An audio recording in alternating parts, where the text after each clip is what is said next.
Madaling ang binili na suyuin ka. Ang aking giliw ako'y iyo.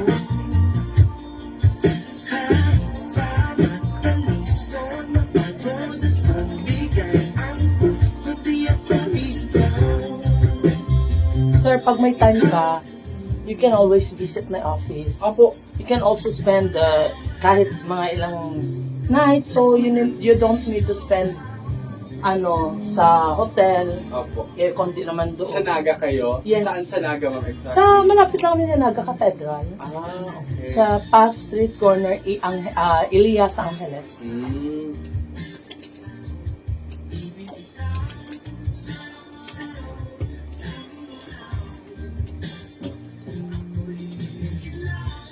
Halika dito, dito ka lang sa tabi ko.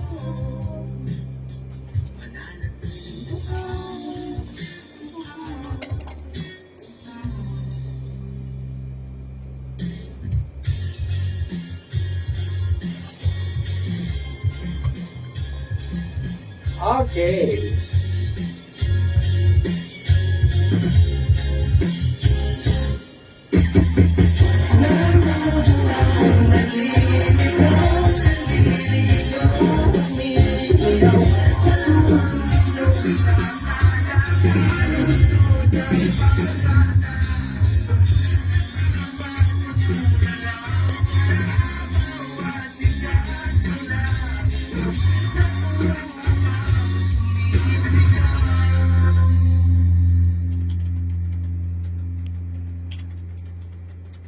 Bakit ang sayang-sayang? Gusto mong malindungan. RJ, nagtayo ng request mo, ha? Ibibitaw sayang-sayo, laging ikaw. Ako'y giniginaw, halika rito, dito ka lang sa tabi ko. Nagulat ako din sa price ng video. 7,000. Saan? Mahal. Sabi mo sa akin, 7,000. Music! Kasama nyo Kasi lahat naman, dali na. sa El Oro Radio. Alright mga kaibigan, take it away from Dilao para sa kantang Uhaw. Request po yan ni RJ Tarimay na isa sa mga batchmates ko na nakasuporta ngayon at nakatutok sa ating programang Music All Yours. Naka-livestream siya ngayon in fairness. Oras mo natin mga kaibigan, we now have 12:35 ng pagkatanghali and yes, you are still with your hottest and your favorite DJ Marco sa ating programang Music All Yours. Oy, naka-lunch break na dahil. Mag-lunch break ka na muna dyan. Huwag na muna paspasan ng trabaho. Baka naman mamaya tumirik na yung mata mo, ha? Ang pangit kapag tumitirik yung mata mo dahil hindi ka nakakain. Pero iba yung tirik ng mata kapag nakakain ka na. And then sige, eto kasama ko po ngayon from Al-Alamia International Manpower Services, si Ma'am Lovelyn Britannico, kasama ko ngayon. Ayan, Ma'am Lovelyn, magandang tanghali. Yes, sir.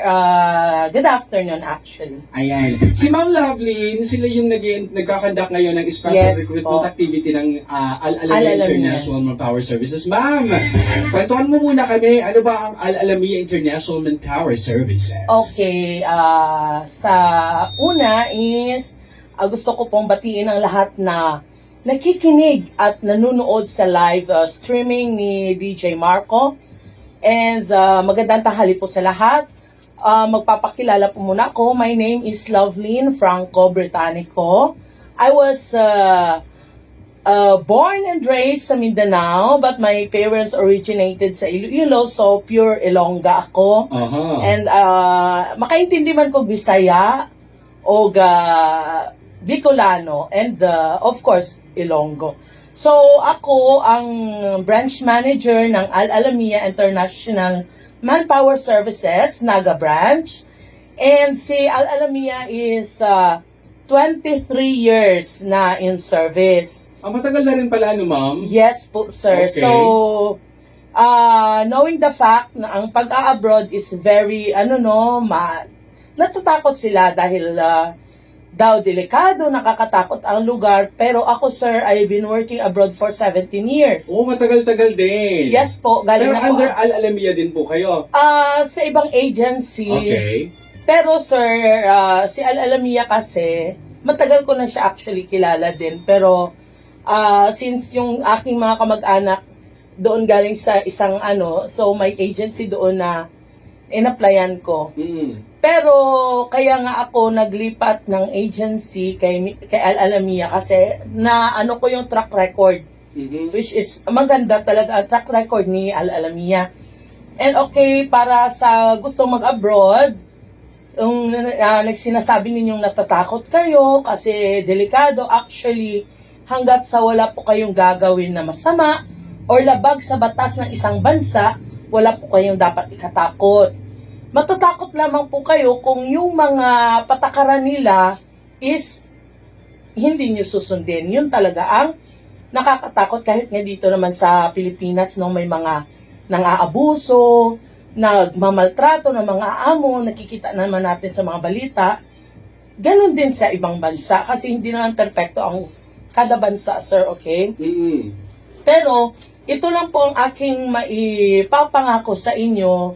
Anytime na may problema po kayo, kahit nga personal, minsan madaling araw, ginigising ako, sinasabi, Mami, yung agom ko, yung asawa ko, hindi ko na actually problema, pero sir, alam po yan. Opo, alam po yan ng mga taong napaalis ko na, nadilat ang mata ko. Oo, kasi gusto ko, wala silang masabi sa akin, lalo na sa pag-aalaga sa kanila. At isa po yan sa, sir, etong nandito kasama ko ngayon ay isa sa witness kung paano ako humawak talaga ng mga aplikante. Alright, so si ma'am pala na kasama natin dito ay under Al Alamia siya? Yes po, she's my applicant. Opo. Ilang years na kayo doon? Actually, sir, nagkaroon lang siya ng problema sa medical. Pero nakikita niya kung paano ako mag-handle. Kasi even in the middle of, or yung early in the morning, mga alas 2, alas 3 na madaling araw, sumasagot talaga ako yan, sir, sa mga messages. Lalo na kasi naranasan ko na yung naranasan nila. Okay, so ayoko din na sabihin nila sa akin na, Ma'am Love, pinabayaan mo ako. Yan ang hindi ko matatanggap. So, kahit nga minsan sa personal nilang problema, nandyan ako, sir, nakaantabay. Huwag po kayong matakot na mag-abroad, lalo na kung ang dala ninyo ay pangarap ninyo na gusto ninyo maabot. Okay, ang tandaan nyo sa pag-alis ninyo, yung tibay ng loob at saka lagi nyong kasama yung prayers. Yes. Kasi prayer moves mountain. Pero kung kayo mismo dito pa lang ay hindi na kayo marunong sumunod, yan ang problema natin kasi baka pagdating sa abroad, yun ang magiging problema natin. Baka mawala ng lakas ng loob. Tapos biglang nagduwag nung nandun na. May mga cases po ba kayo, ma'am, na Sir, actually meron. Pero hindi natin mapipilit sa worker, okay? Pero tandaan ninyo na pag-apply ninyo, kailangan buo ang loob. Yes. Tsaka, tandaan nyo din na bawal talagang lumabag sa lahat ng batas ng ibang bansa, kahit yan dito sa atin. And siguruhin yung ang ina-applyan ninyong agency ay legit or legal. At saka yung may puso. Lahat naman may puso, pero mostly may balon-balunan. Tapos iba din yung culture ng ibang bansa. Yes, exactly. So, siguro, iniisip ng mga workers, na okay lang, na parang katulad rin ng Pilipinas, but we really have to abide to the rules. Yes, exactly. Oo, kasi syempre, hindi mo naman alam, lalo pat nandun kasi ibang country, ibang culture din at the same time. Yes, may sir. mga regulations silang hindi kagaya ng sa atin. Tama, sir. Alright. So, dapat kung mabait ang amo, huwag abusuhin. Kasi minsan nagugulat na lang, Ma'am Love, nagbago ang ugali ng amo ko. Naging So, lagi ko sinasabi, anuhin nyo muna ang sarili ninyo.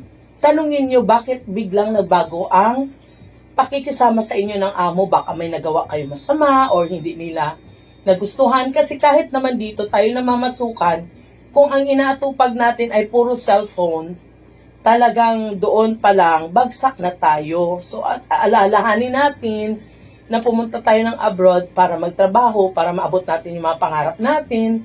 Pero kaakibat nun, ang mga responsibilidad bilang isang household worker. Tandaan natin na meron tayong batas na dapat sundin.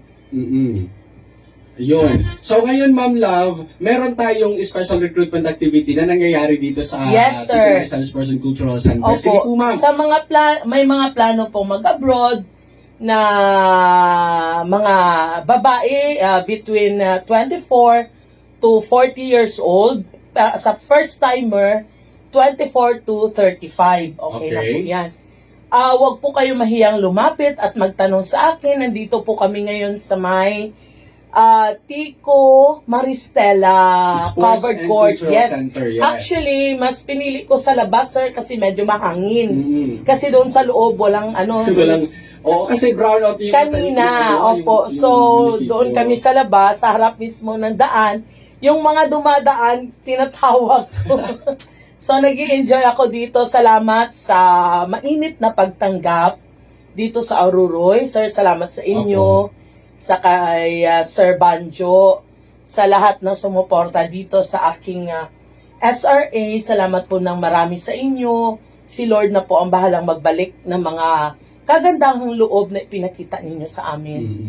Nako, pag si Lord pa naman yung nagbalik, talagang... Siksik, liglig, at umaapaw. Pero sana wag si Lord ang kumuha. Delikado pag si Lord ang kumuha. Di ba si Lord na yung magbalik, wag lang si Lord yung kumuha. Kasi pag si Lord na yung kumuha, dire-diretso na yan. Wala nang balikan kapag si Lord ang kumuha talaga. Ayan, Ma'am Loveline, for the last time, pwede niyo pong i-invite ang lahat ng mga listeners and viewers po natin. Okay, I'm inviting all applicants who really want to go abroad. Please come and visit us here sa harap ng Tico Maristela Covered Court. Nasa labas lang kami, makikita nyo naman ako dyan. Isang sexing babae, no? Kumbaga, balyena. Hindi ka naman balyena, madam. Coca-Cola body ka nga. Oo, pero litro lang. 1.5. 1.5, 1.5. ma'am. Opo. Sarap. So, kung may mga tanong po kayo, wag po kayo mag-atubili na magtanong sa akin. And also, sa mga gusto mag-apply ng skilled, I can also refer sa mga legit talaga na agencies. Yes. Okay, so hanggang bukas po kami dyan ng hapon. Sa mga nais pong pumunta, wag po kayo mahiyang magpunta at magtanong sa amin. Okay, ma'am, what are the requirements na kailangan Requirements po na dadalhin ninyo are 2 valid IDs. Yes. Okay, and PSA, birth certificate. Tapos, kung kasal po kayo, kailangan nyo lang ng marriage contract na Okay. PSA. Libre po ang passport sa mga aplikante na gustong mag-apply. At saka pamasahe papuntang Maynila kung meron na po tayong visa. Libre din po ang test, ang training, libre din po ang medical and accommodation. Ang inyo lang po dadalhin ay buo ang loob, prayer, at syempre konting allowance ninyo kasi yung may mga bagay din po kayong gustong tawag nito, bilhin, makakabili po kayo. Pero yung sa food ay libre, sir. Ang libre namin is the lunch and dinner.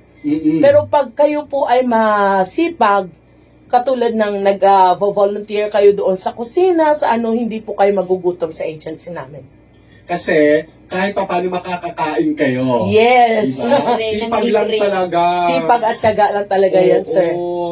Ayan mga kaibigan, nakasama po natin si Ma'am Loveline Britannico ng Al Alamia International Manpower Services. Sa lahat po ng mga interesado pa rin mag-apply as domestic helpers to go abroad, hanggang tomorrow po yung Al Alamia International Manpower Services dito sa harap ng Tico Maristela Sports and Cultural Center. Kakasabi po ni Ma'am Loveline, magdala lamang ng 2 valid ID at kasama po yung mga PSA documents po ninyo, birth certificate, o kaya kung kayo po ay kasal na, ang inyong mga marriage certificate.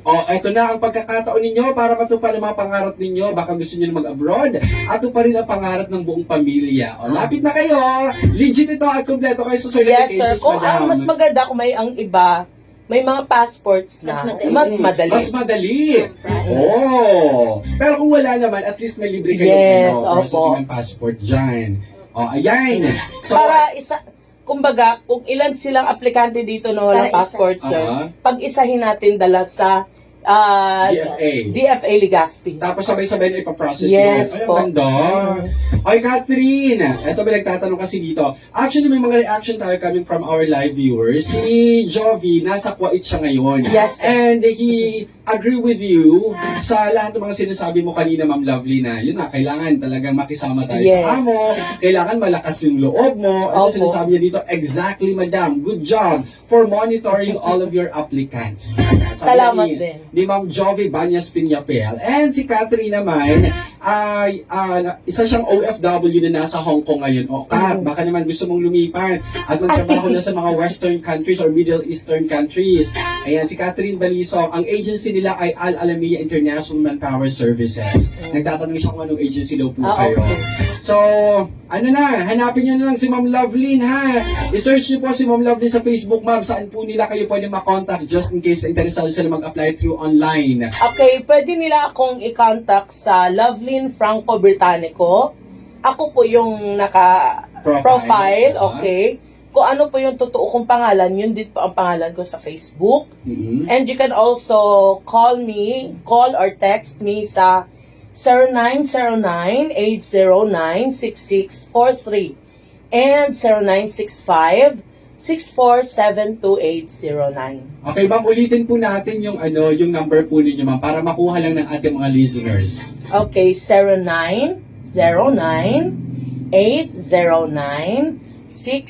0909-809-6643.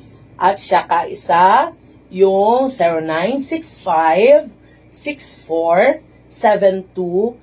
0965-6472-809. Alright, that's it mga kaibigan. Thank you so much, Ma'am Lovely. Thank you so much din, sir. Ayan, si My Ma'am Lovely. pleasure talaga. Oo, Salamat eto po, na. madami. Madami na tayong mga inquiries pero sasagutin natin yan maya-maya lamang mga kaibigan because we have 12:49 ng pagkahapon and DJ Marco will be right back dito sa ating programang Music All Yours. Tuloy-tuloy ang good vibes sa GWPA 97.5 El Oro Radio aton ini. Thank you, sir. Sir, hindi ka Okay. mag-dinner. Oh, eto na, may mga update tayo pa. Saudi lang po ba, kuya? Actually, may Saudi sila, may Kuwait, may Dubai at Qatar. May Qatar. Ayun. So, yun ang ano nila. Ano to? Sabi ni